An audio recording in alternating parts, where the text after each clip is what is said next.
tell us about open source and about a lot of other things. This advisory. Thank you very much. It's a delight to be here today. I'm seeing quite a few women as well in the room, so that's great. So I'm a software engineer, and also in my hobby time, I work on coding projects. And what I will be sharing with you today is a story that came out of one of my pet projects. And with that, I hope to give some examples or some data points on, this really sprawling question of how to derive value at an individual level out of contributing to open source. So before I go forward, a quick raise of hands on if anybody has worked on open source or is wanting to, planning on. Great, perfect. Okay, so I'm hoping this will, at the end of this will get you at least more interested in it or see some ideas on how you can utilize open source to your advantage. So this is the ecosystem of open source that you see in today's landscape. And you'll see, for one thing, that it's ubiquitous. It has seen a kind of a boom that has never been seen before. I think it's just in the last 5 years that it has become this abundant. Google alone has about 900 or more projects with this kind of licensing. And then there's this whole universe of smaller projects, which may or may not even have a long lifetime, but they're there, and that it's up for anybody to start contributing into. So FLOSS is the bigger umbrella for open source, which is free and libre open source, which generalizes it a little more. Now, if you think about how to get value out of this, two things may strike you. One is that contributing to open source makes your work immediately visible to everybody. It's in the public domain. And that itself is extremely powerful because if you've been working in the industry for a while, you will have worked on some really interesting projects, but nobody can really see your work. And all you get to do at the end of it is talk about it and hope that you have translated that value through an interview or some conversation to somebody else. In the case of contributing to open source, it's all there for everybody to see. So whether you're writing documentation for it, being a team lead or a tech lead, or writing actual code, doing code reviews, it's there for everybody to see. And you can market it any which way you like. The second thing that jumps out of this is it's a whole new paradigm for learning and collaborating. So you're not really bound to your immediate circles of who you know. You can collaborate across the globe. All you need is the common interest in a certain project or a certain topic. So that again breaks down a lot of the traditional ways of collaborating on software programming. So the learning bit for me was the more interesting aspect of open source. It always has been. So I found myself in 2013 wanting to learn about SDN in the framework of an open source project, but I didn't know how to get started.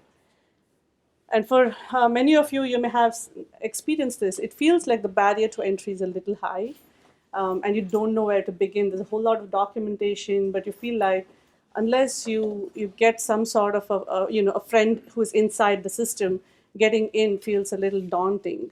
So I was at that place and wondering how to get in when it was like my prayers were answered. And Open Networking Foundation put out a global coding competition. It was for a software library. That's the blue box right here.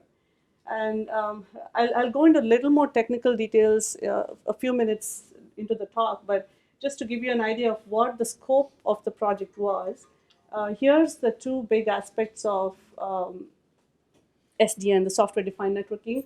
There's a controller piece to it and the switch aspect of it. And the two of these entities talk to each other over the network with OpenFlow. What the competition required was to abstract out the network driver, the transport protocols, and make it OpenFlow aware, and put that in its own software library, make it efficient, performant, everything, and release that as an open source project. So I wanted to do this desperately, but what was I signing up to do was a full library implementation from scratch, um, integrate that into an existing software SDN controller, which also meant ripping out the existing native code for networking and plugging this library in. Uh, and the third angle to this was to use that controller in an end-to-end SDN setup for demonstrating your library. The next thing was full documentation, because if the entry made it as a winner, it had to be ready to be open sourced right away, so without needing any extra work on top of it. There was only 5 months to submission at the time, although at the end we got 4 more grace weeks to submit. But at the time, when I learned of this competition, we had 5 months to it, and I was extremely excited, but I had no idea how to achieve it, so I was panicking like crazy. So here I was panicking in the May of 2013, and I don't know if it's very clear, but this is right after submitting that entry into the competition in September. So I did it, but I can tell you right away that I wouldn't have been able to without the right team with me. And right here is the early team that came together for this project. One of us had to drop off because of permissions from the employer. We all came from different companies, but we all stuck it out at the end. And it's an interesting story how we even came together for this, I think, and that, I want to emphasize that a little bit, because you will see that when you're putting all these extra hours, your personal time, you need a lot of passion driving your work, and you need a lot of people wanting that same end result like you, right? You want to share that passion. So it's very important who you are working with. So I think the pivotal decision for me was about 2 or 3 weeks into the competition, I decided to reach out to CodeChicks. And CodeChicks is a nonprofit. It's where women in engineering get together. We hack on a lot of projects. We have tech talks, workshops. We ourselves give a lot of these, deliver a lot of this content. And we also have a few open source projects homegrown by the CodeChicks members. So it's a very active group, a lot of talented, very motivated women working very collaboratively. So when I reached out to Rupa Desher, who's the founder of CodeChicks, she was really excited about this project, fortunately for me. And she helped me bring this team together. And I can tell you that really the kind of collaboration that I saw in this team, I haven't experienced that in my work life in my 15 years at work. So it was pretty intense, and we loved every bit of it. What you see around here are the whiteboard diagrams that basically were where our design documents, still our code was tested through. I will before I show you some of the technical content, I want to highlight what we learned through the project itself. And the point here is that we went in wanting to learn about SDN. I think we all knew that's what we wanted to get out of this, but we ended up learning a whole lot more. And some of the big ticket items were legal approval for intellectual property rights. This is something that comes up very quickly with open source projects. If you are employed somewhere, or a contractor, or associated with some organization, there are two things to think about. One is the code you write by default may or may not be owned by you, and that's usually spelled out in your agreements with that institution. That's one thing. The second is that the organization will have their own policies about what open source is okay, what they're friendly with, what licenses they're friendly with, what technologies are okay, what are competitive, what is absolutely no. So once you start working, before you start working on it, you have to get all your clearances and make sure that that organization is fully aware of what you're doing, and keep it very visible and very transparent. This, for the team, we came from different companies. It took about 4 weeks to get this settled down, even before we started writing or designing a line of code. That was big learning. The research of it is another aspect that is very prevalent with open source itself. there is a plethora of options that you get with open source tools. For example, you'll get, for doing the same thing, there'll be 10 different tools doing slightly different things. So you have to download, install, write some test stuff, compare, contrast. So you do end up, and it's a necessary part of figuring out what you want to use out of open source. And we wanted to leverage as much as possible from existing open source ecosystem. So at the end of the research, what we identified was which programming language we would use. That was C for its efficiency. Which controller we would use, which was also had to be an open controller. And we went with the C controller for speed of integration with our C code. The tools were mostly to do with the test setup. We also figured out how to collaborate on the test setup. And the frameworks, by framework, I mean some kind of foundational libraries that have hash tables or some basic data structures which would help us speed up our project. Am I going too fast? Just slow down a little bit. So we spent a chunk of time on this, and this again was extremely fruitful. We learned a whole lot out of this. The third thing is design and coding. This is our comfort zone, really, right? This is what we do. But what happens in your regular job, your day job, is a lot of the process and the tooling is managed and maintained by a tools team. So when you are having an end-to-end project like an open source project, you end up being your own tools team.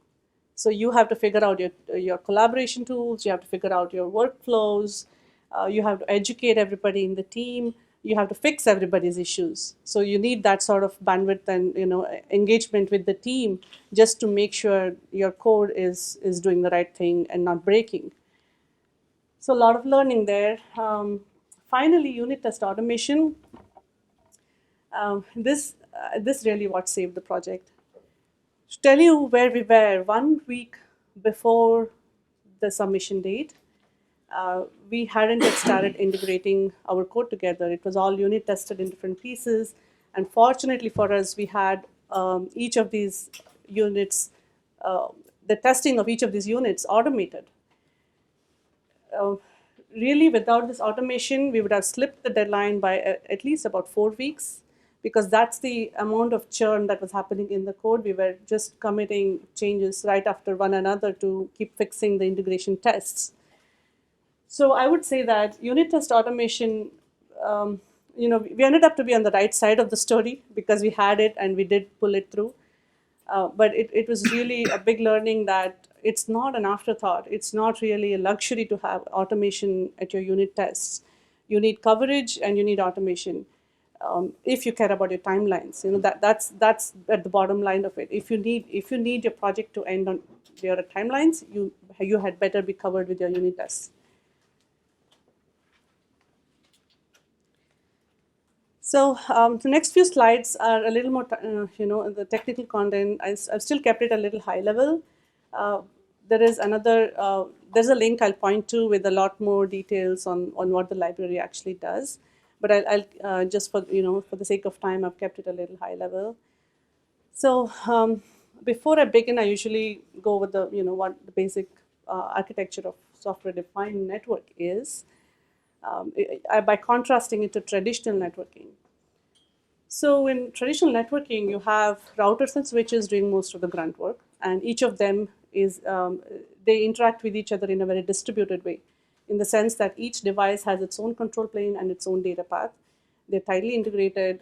They speak to each other over inter-process communication, and really they act as one entity.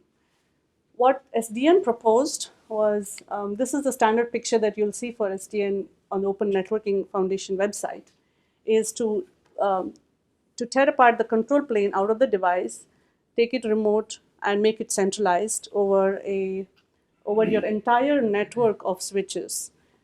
And you would think this is a single point of failure. It's not, because there's a lot of resilience and high availability built into it. So it's a cluster of controllers, but now they have visibility over the entire network.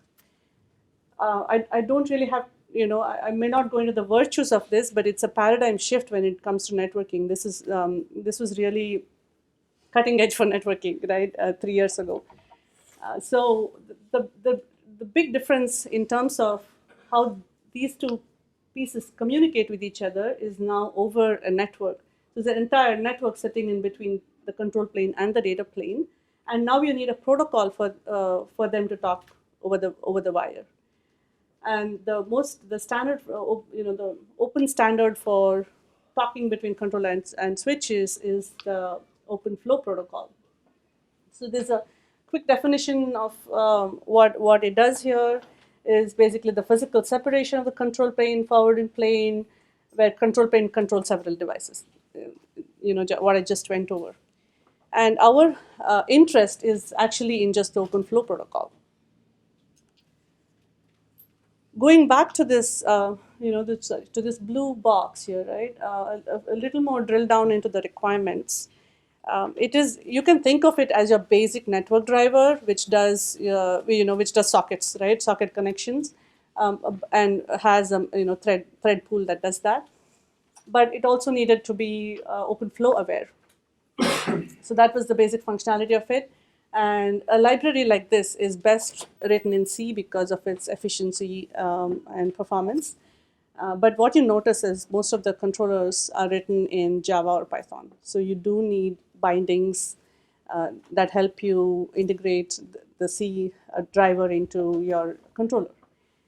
And one of the things that I don't have here is this library had to be ready for integrating with either the switch or the controller.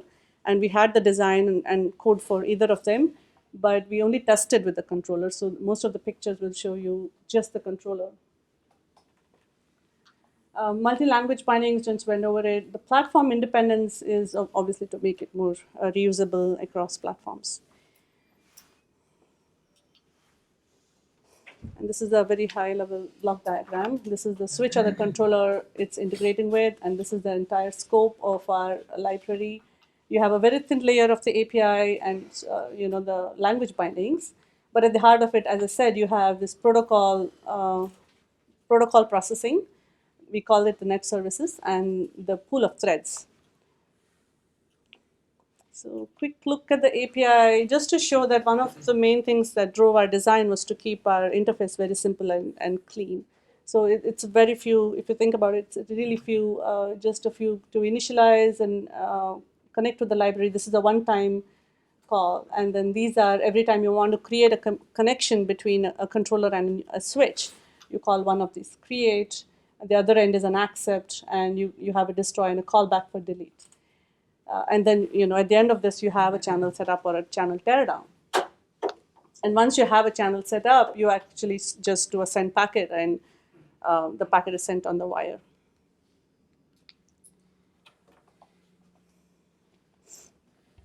Next is the net services.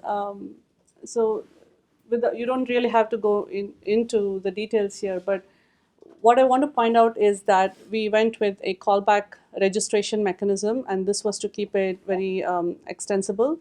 OpenFlow itself supports several different transport protocols, and for our purposes of this library, we started with TCP, but we wanted to make it really, really easy to add, just add another protocol into it without a lot of code changes. So we went with this callback model where anytime you have your protocol, you basically write functions for against each of these callbacks and then register them, and then it's plugged into the machinery of the library, and you're good to go. This is the entirety of how much it will take to add a new protocol into the library. Is give it a name and enumerate it. Then these two are two different types of callbacks. One is the net services, and this is for actually pulling in and out of the loop of the polling loop. I'll get to that a little bit later, but it's basically maybe 6 or 8 functions that you have to write and register it against callbacks, and you're good to go. The thread pool was the most complex piece of this. We try to hide the complexity as much as possible within individual threads. I do want to point out here in how we actually managed a pool of threads was a little different from traditional, at least what we saw in other controllers and switches. What we saw was a little, it's simplistic. It would spawn a set of, say, 5 or 6 threads, and then load balance it against all the read-write sockets that had to, that basically the workload for each thread. So there would be like a set of threads and load balanced. In our case, we decided to do a flex up and flex down model where we would start with one thread, fill it to capacity with sockets, and when we think this is an empirical number to start with, and you can keep tuning it as you go. But let's say 200 sockets on one thread, and that's when you determine that you need another, and you need another, and so on. So you keep flexing up, and you keep a sorted count of how many sockets are being processed by each thread, and then you pick the right one the next time you need a thread. So just the pool management itself was built on the model that if you didn't really have so many sockets, if you're not scaled as much, then you don't really need to do all that context switching. And we are a little, we like this design a lot, although I would say that our next phase would have been to really test this and see how it compares against traditional designs. And so far, we haven't been able to get to it. We are looking for more contributors to this project, but it's an exciting part of the design that we want to test out a little more. So this is what's happening in individual threads, and there's a lot going on. Again, to keep it quick, I'll show you that anytime a channel is created, the socket is introduced into this polling loop of the thread through this control pipe. And the polling loop ends up with a bunch of sockets that it's polling on, and two pipes, the control pipe and the data pipe. The poll in flag is always set. So any of the sockets, if it triggers a poll in event, the specific callback kicks in. It reads from the wire, and then it sends it up to the controller through the API callbacks. When a packet has to be sent out on the wire, it comes through the data pipe, and this pipe is pulled like just under the socket. So the packet is read off of this, placed in a hash table, and then the pull out of the read-write socket is set, the pull out flag. When that event triggers is when the packet is pulled from the hash table and placed on the wire and sent out. It's a lot of information. It's okay if you didn't get much of this, but there's a lot more detail on the repository web. The GitHub repository itself. There's a lot more design posted there. You can look it up if you're interested. We can talk about it later. But you can see that it's a whole lot of work that every individual thread is doing. Finally, this was how our test setup came together. We have the Mool controller, which is the C controller I was talking about, integrated with our driver. We used Mininet to spawn this virtual network of OpenFlow switch and a couple of hosts using this command. And the way we test it is the controller. You can use CLI on the controller for this. Using the controller, you introduce a flow into the switch through our driver, and the way you test the flow is just simply ping between these two hosts, and if they ping success, your test is passed. This is the basic test, which makes sure that the flow has gone successfully through the driver, and the channels have the sanity that we need. So so this was the project. We submitted it. We went through a lot of learning, had a lot of fun. But what happened next was really something that took us by surprise. We started applying to call for papers for different conferences, and we ended up, I think, over the last 2 years, we have spoken in given lots of talks and visited conferences because of this project. Just to give you an idea, the first one was at Cisco. Then we spoke at the OVS, the Open vSwitch conference at VMware.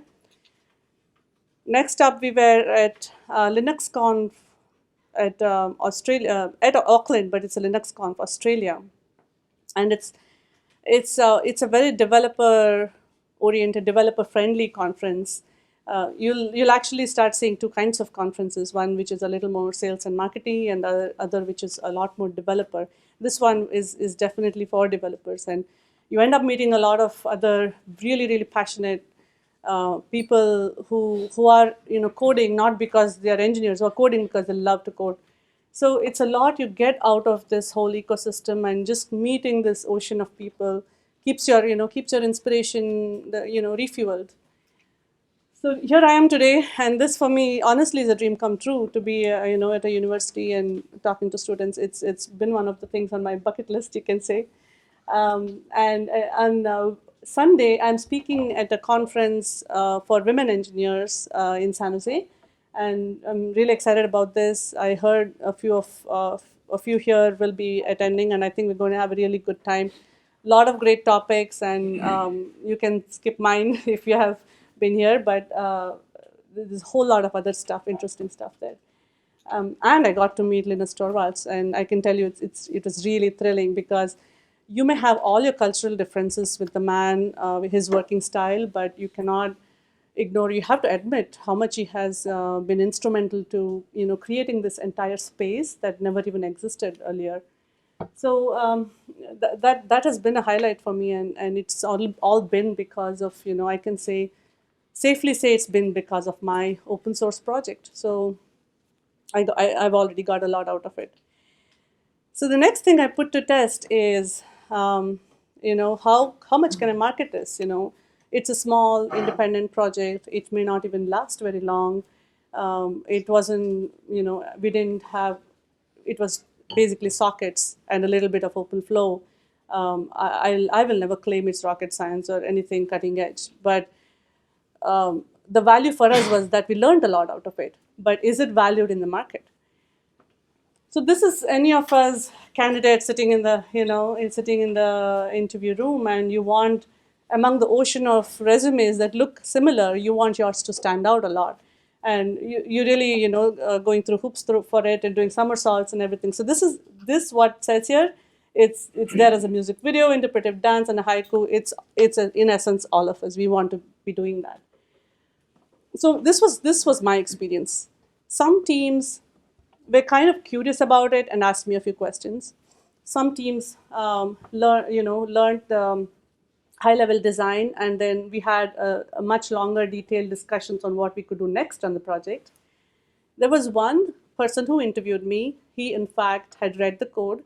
He started the interview by saying, "I don't know what to ask you because all my questions are answered by your project." And to think of it, it's very powerful, right? In the next 30 minutes, we spent chatting about technology, and we had a lot of fun. So I can tell you that, at least in my experience, it has proven very useful. You do stand out.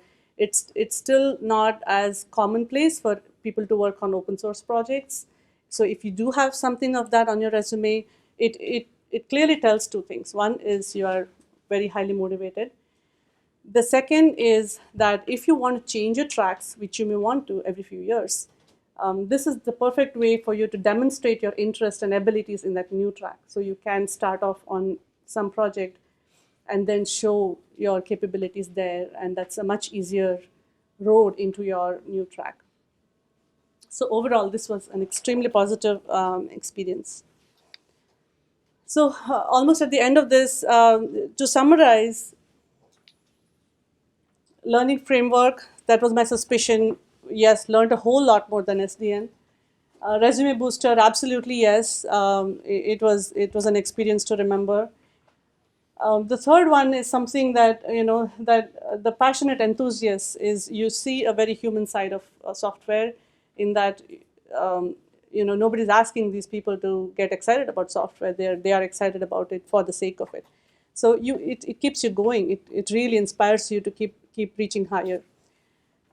And the final point here is, there must be so much more to explore, and it's still very new for individuals to explore their own talents out of this. You may want to be a lead, or you may want to be something else and make yourself valuable to the open source community. So it's your journey to discover, and there's a lot out there. The second big point that I want to make is that it takes the right team. And again, we happen to be on the right side of the story because the team started with an affinity group. We all were there for the common passion. But if uh, you know, it's just something you have to keep in mind that unless you share the kind of craziness for the same goal, it really won't happen because you're pushing so much harder with all your weekends, nights, working on something like this that you're everything is new for you. You're learning everything, so it gets very difficult, but it gets very motivating to have a team around you that thinks like you or shares your passion. So it does take the right team and not just any team. The third is, like I said, the library doesn't do a whole lot of cutting edge stuff, but you realize the value is in making it. The value is in seeing if there is a need for it and seeing if you can actually execute it. So and it's not just my idea, right? It's that the market, when I was interviewing, that's the sense I got out of it. Is not once was I questioned, why would you work on a network driver when it's drivers have been around for a while.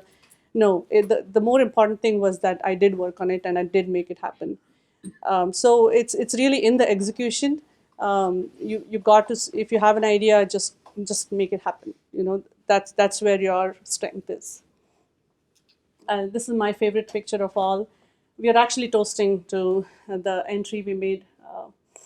At the far right is Rupa Dasher, who's actually the founder of Code Chicks, and we are toasting to the project itself. But I think now I realize, I think back and we are absolutely toasting to open source because our project wouldn't have been without open source. So this is a favorite picture of mine. At the bottom, you'll find three links. The first one is the main repository for the library. The second one is the reference controller. And the third one is the talk that we gave at LinuxConf Australia, which was a lot more, technically detailed if you're interested in the project. So that's what I have. And if you have any experience to share, you have any questions, I can take that. Questions? Maybe you could start by telling us what would be the first thing you would recommend for somebody who knows nothing about open source. First thing I would say is identify your area of interest. Right now, the space is so big that if you are closer to hardware, you may want to start with something like with the Raspberry Pi. You can do so much with that. If you are a lot more into the application space, there's a whole lot of stuff that you can contribute to in terms of it could be in the cloud, it could be it could just be software libraries for Java and the likes, Python and the likes. So I think the first thing to do is really align with your interest, and then start exploring what open source projects are already out there. Now, I would say there are two things. One is whether to start your own open source project or to join a really large project like OpenStack.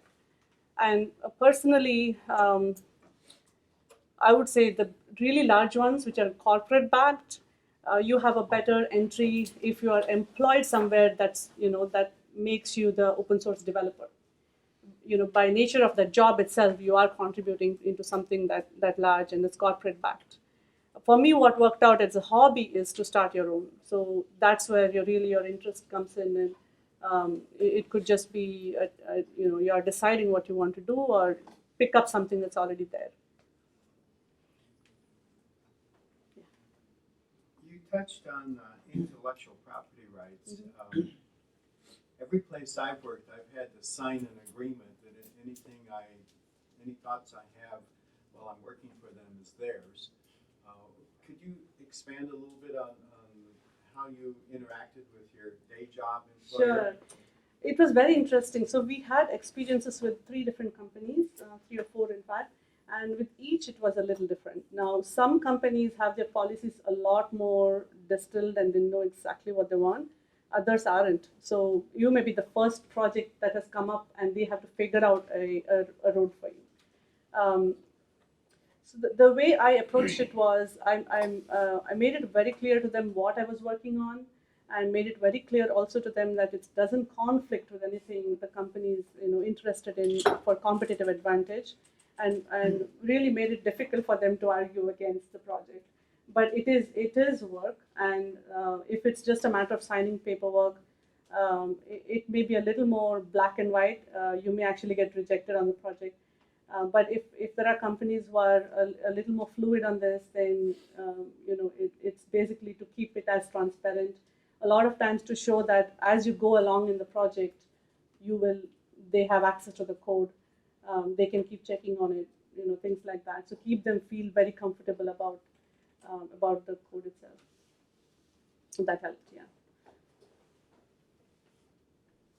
You mentioned SDN, which was a successful project. Were there any difficulties that you experienced? For this project itself, yes, with intellectual property rights alone, there was one piece which was very clearly, something that we realized companies wouldn't like to permit us to do.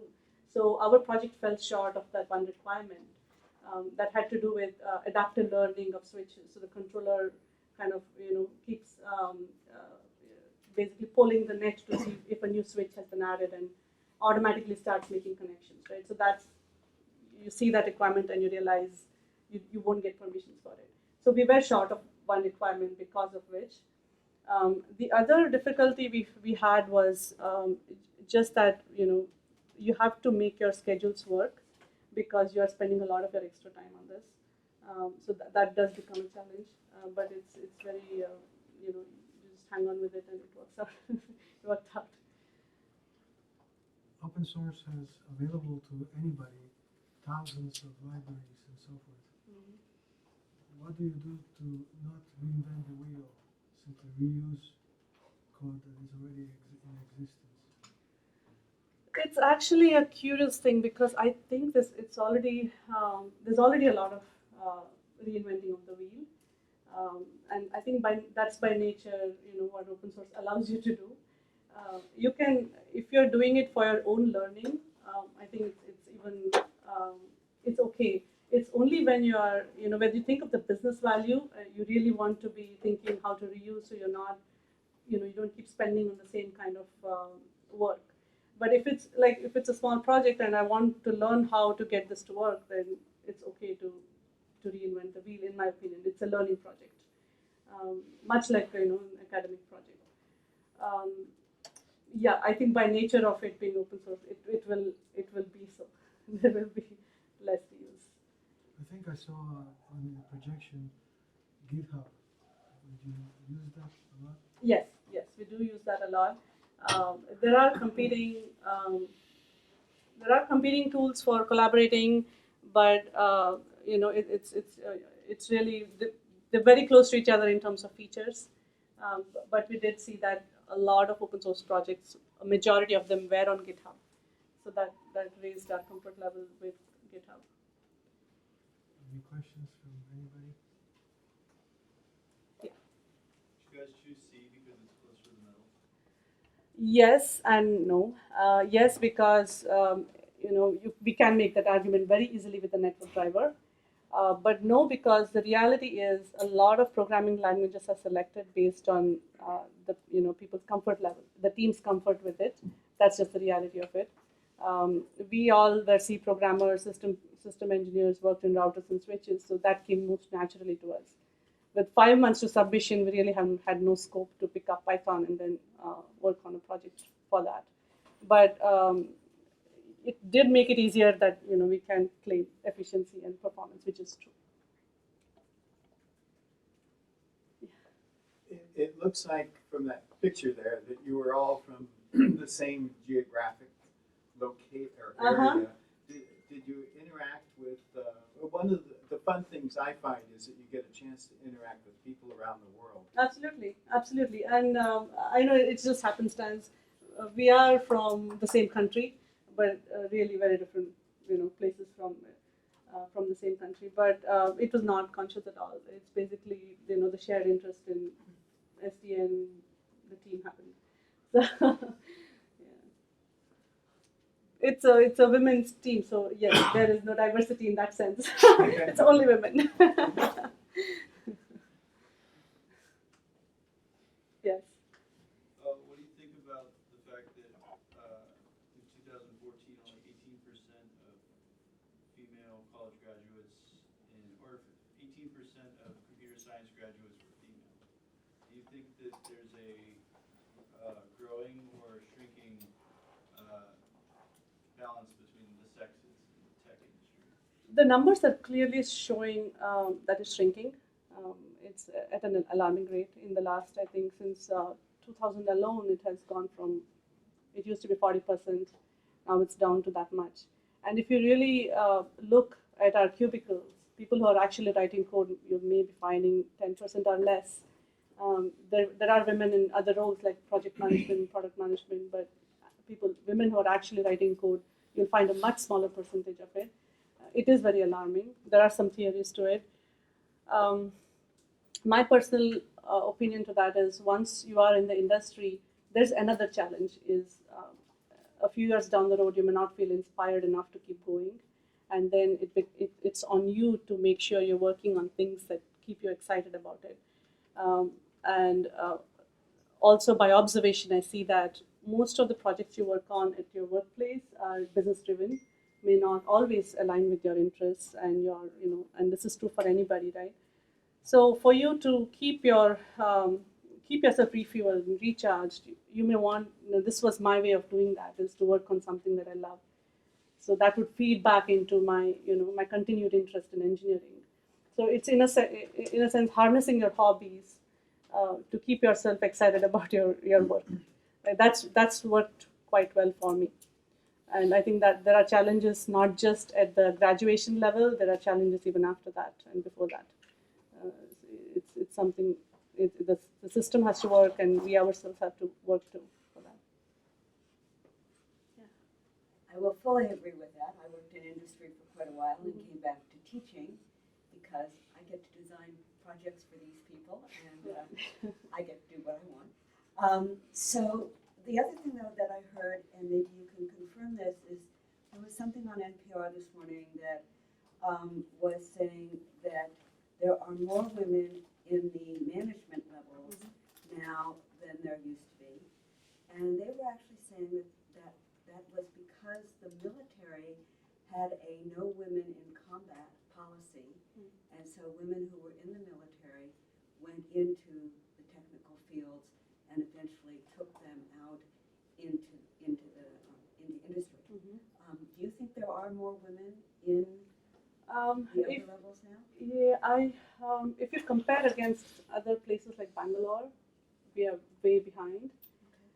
In my personal experience, I would say it is a challenge to grow into management roles. But you can also grow in your technical tracks, So for me personally, I don't see that as a metric, whether you're a manager at some point or not. But it does help to have a lot more women in the ecosystem in engineering tracks, whether they're in management or technical tracks. Either way, it's a good thing to happen. If that's happening, if it's true, then great. We'll all benefit from it. Yeah. But we are at the point where we really need more numbers, and that alone will keep us, motivated, I think. But that's good news. Are you working on a new project?